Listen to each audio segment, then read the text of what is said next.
So, was Walk to the End of the World, was that your first novel. It was your first novel. Had you published anything before that? No, I had written a Western. I had submitted it, actually. I had submitted it to a publisher, and thank God they did not publish it. And thank God again, it later became lost. I don't know where it is now, I'm very glad to say. Oh, we can't read it now? No, it's gone. But I had been, you know what set it off? I could tell you exactly. I'd written some beginning ideas of a story. And I read Ursula Le Guin's book, The Left Hand of Darkness. And that book was a mind blower. Not just for me, for a lot of women. Right.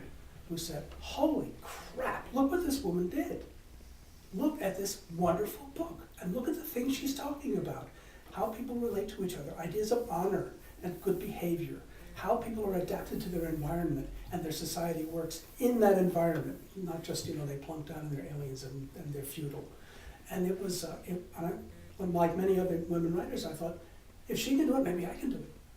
Maybe I can do something. But I didn't set out to write a feminist book. That was one of my questions. Yeah. Did you, was it self-consciously when you started, I'm going to write a feminist book? It's much weirder than that. We all start by stealing. You steal from what you've read. What else are you going to do? You're a kid. You're 18, 19, whatever it is. And at the time, I was stealing from one of my favorite books. Oh, this is embarrassing. An adventure book from England by a man named Anthony Hope called The Prisoner of Zenda. There, I've said it.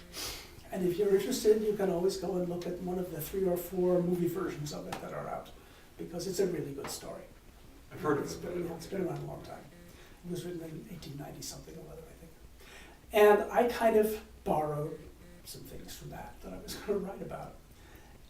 But I really didn't have a handle on it, and I wasn't sure how to do it, and I was diverted and distracted by all the feminist reading that I was reading. I was reading Robin Morgan, I was reading Marilyn French, I was reading Shulamith Firestone, who just died recently and wrote a wonderful book called The Dialectics of Sex. I was reading... so these are non-fiction writers? Yeah, these were non-fiction writers. And what they were talking about, I had been reading them in the 60s, and what they were talking about was how the 60s revolutionary movements all were powered in large part by women kind of supporting everything that was going on. But as usual, women were relegated to the background by the revolutionaries who were saying, no, this is what we have to do first. Your stuff can wait, which has been the story forever. Women's affairs are really not that important. We have to take care of class, we have to take care of war, we have to take care of all these other things. And I had not really put that together with storytelling. And I didn't become a feminist until I wrote Walk to the End of the World as a political satire. It started as, you'd never guess, would you? It started, really, it's amazing how I fumbled my way into this.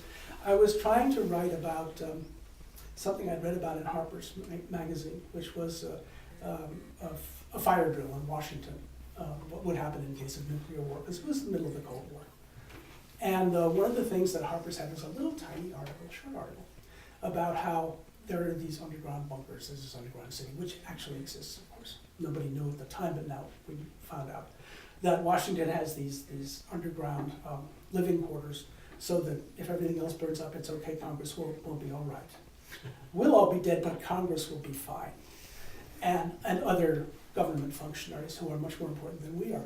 So one of the things that happened was they went to see Justice Douglas at his office to say, we're leaving, Mr. Justice Douglas, sir, and you have to come with us to go into the underground bunker. It's a fire drill. And he said, what about my wife? And they said, we're sorry, sir, we have to take you right away. And he said, I'm not going. Nobody else said, I'm not going. That is recorded. And when I read that, I thought, what if all those guys got down into their bunkers with their nubile young secretaries and then watched what happened upstairs? They would go crazy. They would go mad. And how would they go mad? Say Nixon is in the White House. how would that gang go mad underground, waiting for the results of their stupidity to wipe out the rest of the world so they could come out and repopulate it with all these assistants and the people that they're sleeping with, who were ambitious young people who go to Washington and attach themselves to powerful people. And so that's what Walk to the End of the World started out as. And then I put the drug thing in it, because drugs was a big deal. So there was this whole drug culture that had become a religion, practically a part of, an inbuilt part of the culture. And then I went to a consciousness raising group here in New Mexico. I was living here by then. This was about 70. And that was a group of local women who got together and talked about what it was like being a woman and what things were bothering us. And that is how we began to see our real position in society, was by talking to each other in groups. And they asked me what I was writing, and I started to describe it. And I heard myself talking.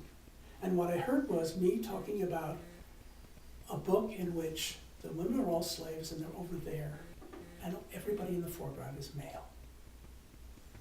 That was my turn on the light moment. And I thought, you damn fool, you're doing just what the guys do. What are you doing sitting in this room full of women, talking about women as half of the population, and writing this story that's only about the guys? And the women in your story, they're there, they don't have a word to say. Not one of them.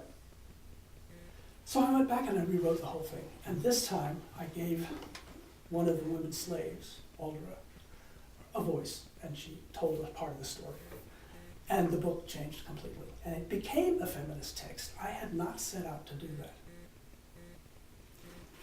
But I had set out to write a really good story that was going to be kind of funny. Oh my God, it's not really funny, but I thought it was kind of funny. I wouldn't describe it as a comedy. No, I thought it was kind of sharp-edged. Well, it is that, still. But it was also fun for me. I really enjoyed writing it. I did not find it a downer at all, because I thought, well, these guys are going to smash the whole place up, and this woman's going to escape, and better things will happen afterwards. Because what they did was smash the world the first time. Now they're going to smash it again. Good riddance to them, and let's see what else we can do. And that was the end of that. That was going to be the story. And I thought I was finished. What's your next question? My next question was, yes, I've heard you say that you never intended to write a series. Mm-hmm. So how did that happen? How did the next one? How that happened was I'd also begun reading beyond the more polemical books by women at the time.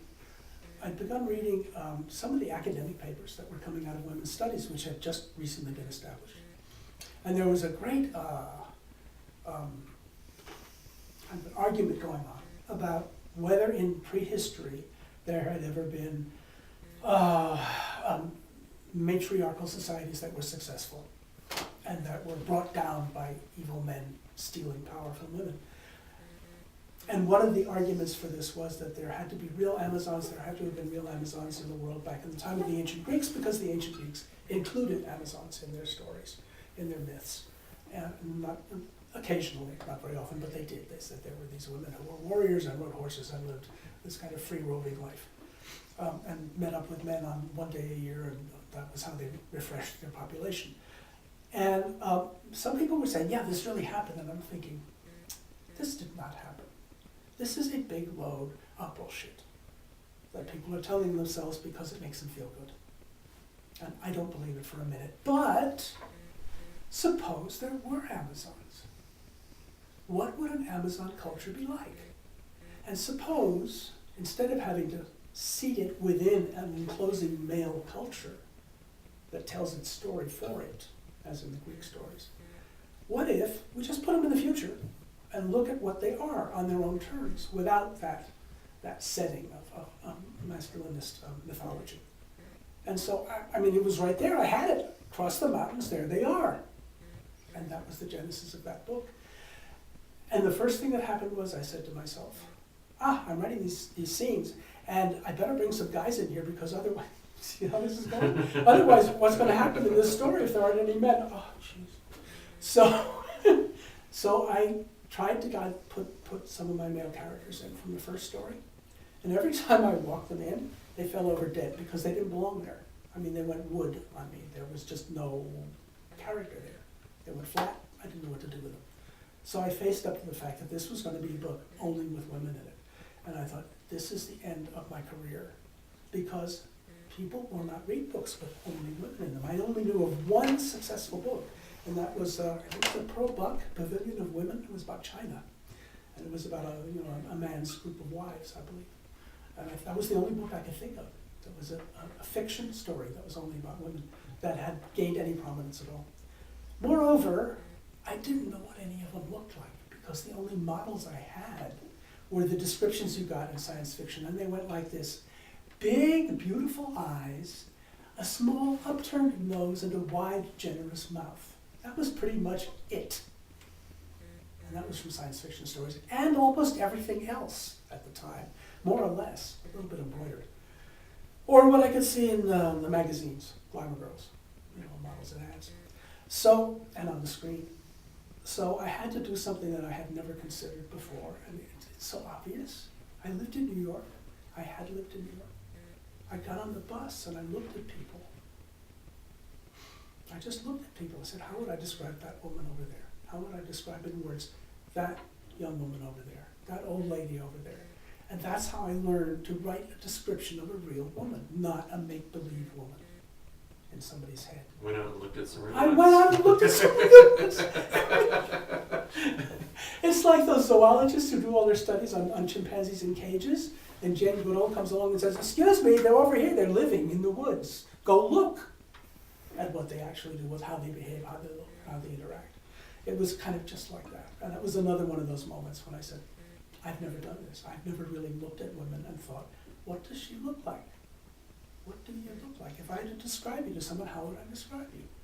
I wouldn't say wide, beautiful eyes, an upturned, tilted nose, and a wide, generous mouth. I'd have to do better than that. And maybe, long, lustrous chestnut hair. Well, no. So that was really interesting, all by itself. And the response to it was even more interesting. I went to a women's studies colloquium in Oregon, as it happens, shortly after the book came out, 1976 or 77. And from the audience came a question. Yes, I said. Young woman says, why are the women in Motherlines all so ugly? Now, that was an interesting question, because what it said was, if she doesn't have wide eyes and a tilted nose and a wide, generous mouth, she's got to be ugly. And I had found, in fact, that we don't have a very good vocabulary for describing women's faces. We don't. You can't say a woman's face is craggy unless she's old.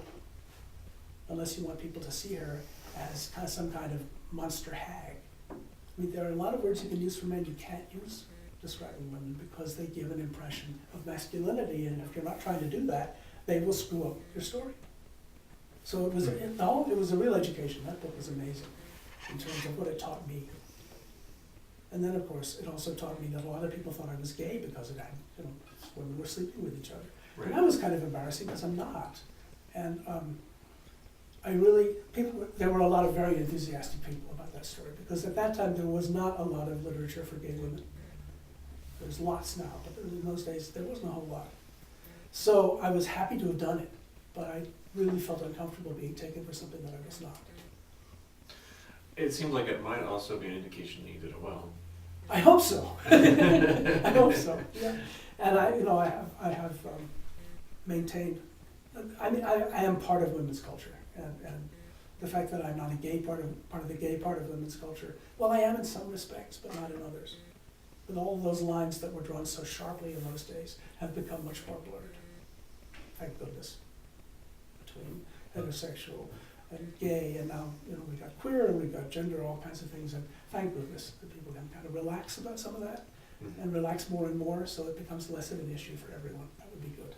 But at the time, it was a big issue. And in fact, so you went, as I understand it, you went back to the same publisher. Is this true that Yeah, you published Walk to the End of the World? Yes. Yeah. What happened when? Well, what happened was extremely interesting.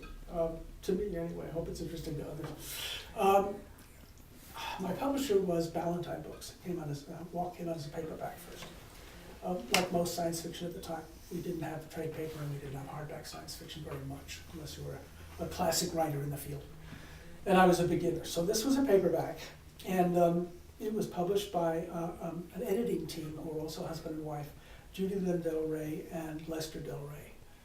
And they were running Ballantine Science Fiction Arm, which was a big part of the publishing company's business. And they loved adventure stories. So they loved Walk to the End of the World. And when I sent them Mother Lines, I got back a 3-page letter of screaming outrage because they said, science fiction is written for young boys, and you have women and horses here having Holy sex. minute. Yes, ugly women having sex with horses. We're not going to publish this. Turn them all into men and we'll take it in a minute.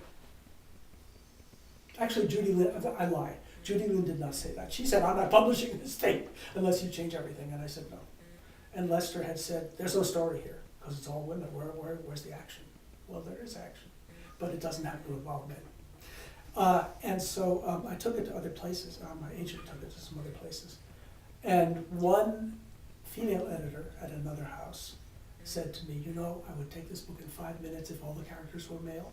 We could really sell this. This would be a big thing. So I had a lot of temptation put in my way about this book. Were you tempted to change it? I thought about it for about 20 seconds. And then I said, no, I'm not doing that. We'll just have to keep looking. And it took a year to place the book, which for science fiction in those days was a long time because there was a large appetite for it, big market and young people. And they were publishing all kinds of stuff really fast. Lots of new people were coming into the field. This was the 70s. And it was surprising that it took that long.